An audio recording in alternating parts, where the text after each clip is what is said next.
गिबियावनो बर'नि news portal नायगिरिफोरनिसिम सिबिनाय आरो खुलुमनायखौ बावहरग्रोदों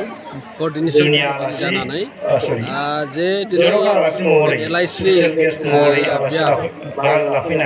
दुलाराय गुदि बाथौ आफादनि सिलभार जुबली फालिनायजों लोगोसे गोथार बाथौ सान फालिथाय हाबाफारिखौ लादों जोबोरै मोजां जादों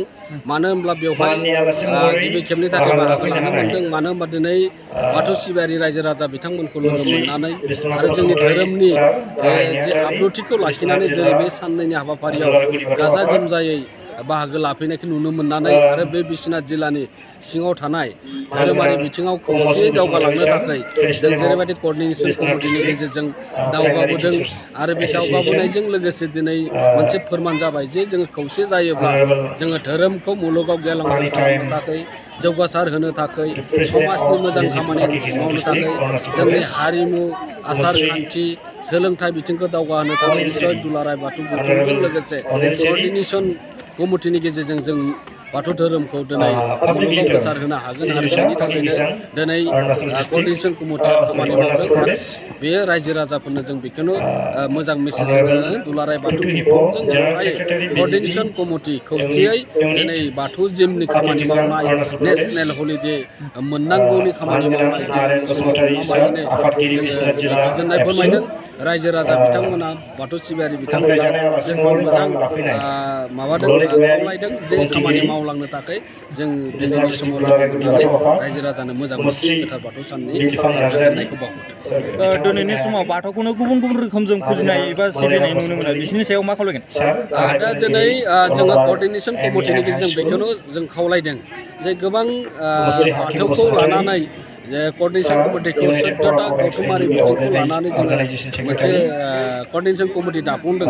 दा बेवहाय मोनसे खावलायनाय जादों जे जोङो बाथौ धोरोमाव खौसे थानांगौ नाथाय इसिङारि गावबा गाव जिखिनि सिबिनाय खान्थि दङ बेखौ जोङो आखाइ होथ'वालाखिनो जोङो धोरोम हिसाबै खौसेयै जों फालिनो थाखाय जों आवगायबोदों आरो बिथांमोनाबो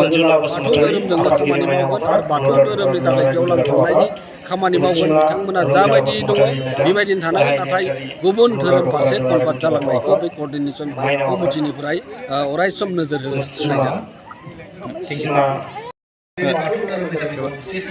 दिनै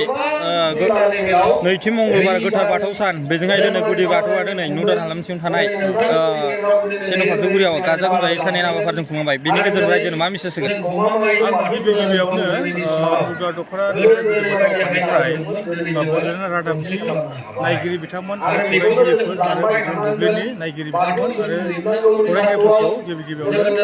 आंनि अननाय बावहरग्रोबाय।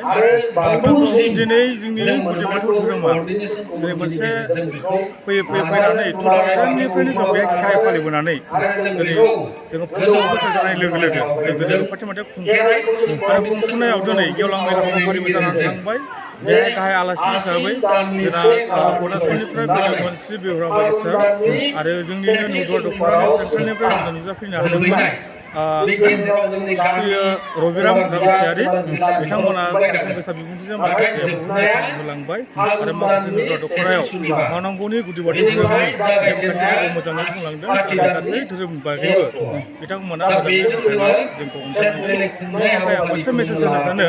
जे जोंनि गुदि बाथौ धोरोमा दिनै गोदोनि बायदि नङा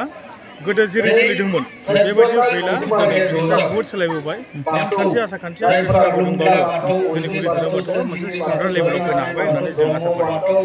नैबे दिनै समाव जितु रौफाथि मायथाइ साननै सानथामानि हाबाफारि बेवहाय ओरैनो मा बाहाफारिजों खुंनाय जायो? बेहाय